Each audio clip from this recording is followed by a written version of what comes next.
Salam sejahtera untuk kita semua. Selamat berjumpa kembali dengan Bu Nilu. Kali ini kita akan melaksanakan pencobaan daya desak logam. Nah, di sini kalian mengamati saja bagaimanakah percobaan daya desak logam. Alat dan bahan yang kita butuhkan adalah ini alatnya, yaitu tabung reaksi dan rak tabung reaksi. Kemudian ada berbagai macam logam, logam tembaga, logam seng atau Zn, logam Mg magnesium, logam besi atau Fe. Kemudian larutannya ada larutan besi 2 sulfat FeSO4, larutan tembaga 2 sulfat CuSO4, larutan asam klorida HCl, larutan seng 2 sulfat ZnSO4, dan larutan magnesium sulfat atau MgSO4. Nah, sekarang mari kita lakukan percobaan ini ya. Yang pertama kita siapkan larutannya. Jadi ada nanti satu jenis logam yang kita masukkan ke dalam berbagai macam larutan ini. Nah, ini supaya kita nanti melaksanakannya itu tidak keliru, maka ini beri label ya. Nah, ini H+ ini mewakili dari larutan HCl. Dan Zn2+ berarti larutan ZnSO4 dan seterusnya. Nah, sekarang kita masukkan, kita tuangkan larutan-larutan ini nih ya. Pertama HCl. Seberapa banyak? Nah, ini kita bisa tuangkan sekitar 2 ml atau kalau ketinggiannya 2 cm cukup ya. Nah, yang penting nanti ketinggiannya ini sama kalau kita ingin membandingkan. Ini HCl-nya, kemudian Zn2+. Nah, ini tambahkan sini.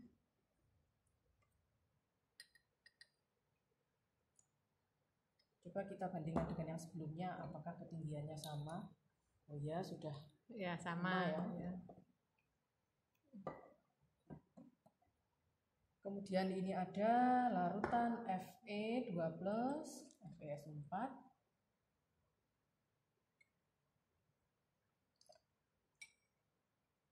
Kemudian larutan MgSO4.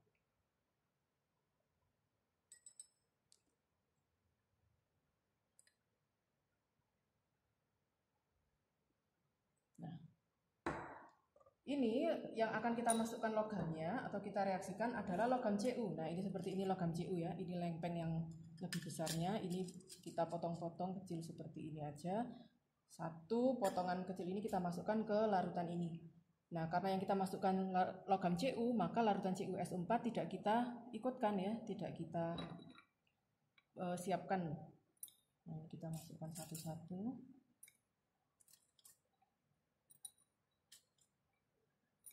Nah, kemudian kita amati.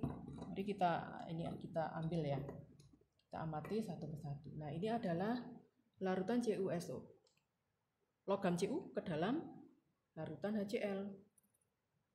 Bagaimana? Apakah ada yang terjadi? Apakah terjadi reaksi atau tidak?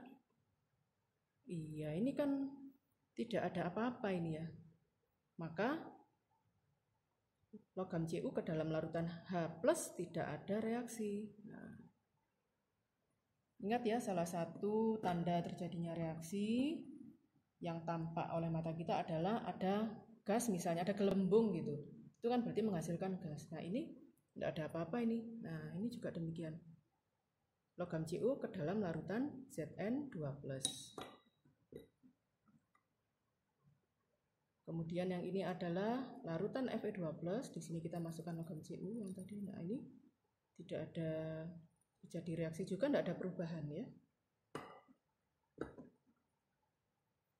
Kemudian dalam Mg2+, nah ini juga tidak ada terjadi reaksi. Nah, itu tadi adalah logam Cu yang kita masukkan ke dalam larutan-larutan ini. Jangan lupa ditulis ya hasil pengamatannya. Selanjutnya kita akan menuju logam yang kedua.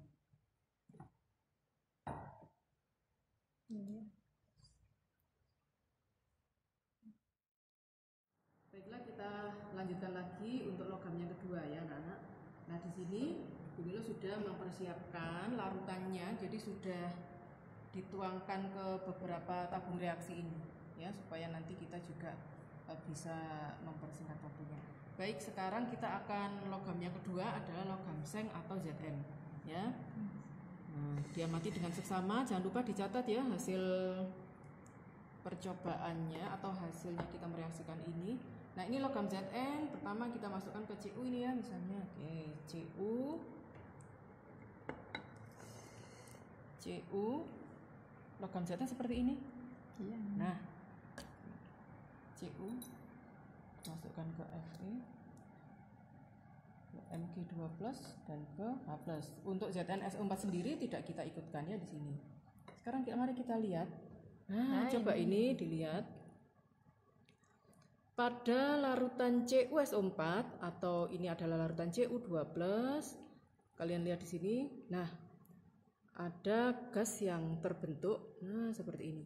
Maka ini bisa kita catat dia adalah bereaksi.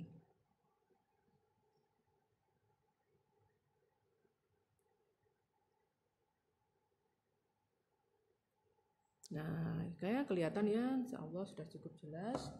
Kemudian Zn ke dalam Fe. Apakah dia bereaksi? Ada gas sedikit saja anak-anak, maka itu kita anggap dia bereaksi ya. Karena produk gas itu juga tidak harus tampak nyata dengan jelas seperti itu. Nah, bagaimana kalau pengamatan kalian?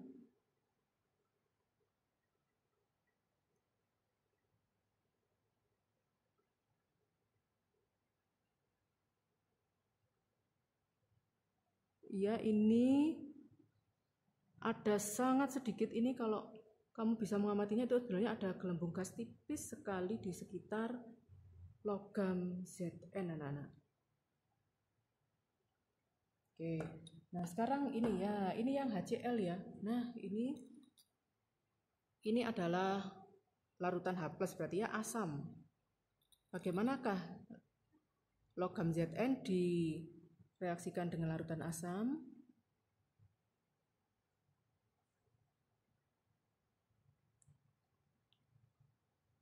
Ya, itu ada gas anak-anak kecil ya, tipis. Kalau kamu melihat secara langsung di sini ada. Coba diamati, bisa di sekitarnya Zn ini ada gas di situ. Ada gelembung-gelembung. Nah, oke, catat ya. Nah, coba ini. Nah, yang Cu seperti ini, yang tadi itu. Semakin lama akan tampak reaksinya ini. Bagus sekali. Nah, ini. Kemudian sekarang kita kembali lagi lanjutkan ke larutan Mg2+. Nah, kalau di larutan Mg2+, Zn ini tidak ada ya, tidak ada reaksinya ini. Nah, coba. Tidak ada reaksinya. Oke, sudah ya. Nah, mari kita lihat secara keseluruhan ini. Nah, ini ada tampak gasnya ini. Yang kelihatan ini ada H+, ini juga pada larutan H+ ada gasnya. Pada larutan Fe2+ sedikit. Ini. Oke. Itu tadi adalah logam Zn kita reaksikan dengan larutan-larutan yang tersedia. Sekarang yang ketiga, logam yang ketiga adalah logam Fe. Logam Fe di sini, nah ini adalah Fe-nya ya anak-anak. Ini yang tersedia di lab adalah bentuk serbuk. Nah, jadi yang kita reaksikan nanti Fe dalam bentuk serbuk. Ini sudah tersedia larutan-larutannya. Mari kita masukkan larutan ini, logam Fe ini. Dengan takaran yang kita perkirakan sama ya anak-anak.